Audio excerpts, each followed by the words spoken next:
You ask Tiger to solve. This deals with linear equations with one unknown. The final result is y equals 4. Let's solve it step by step.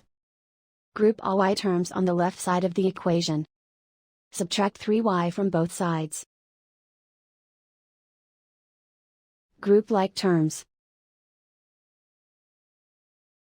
Simplify the arithmetic. Group like terms. Simplify the arithmetic. Group all constants on the right side of the equation. Subtract 8 from both sides. Simplify the arithmetic.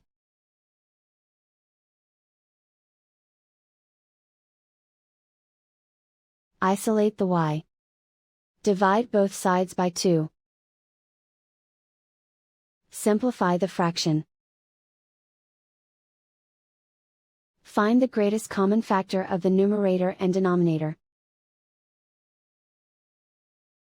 Factor out and cancel the greatest common factor. And so the final result is y equals 4.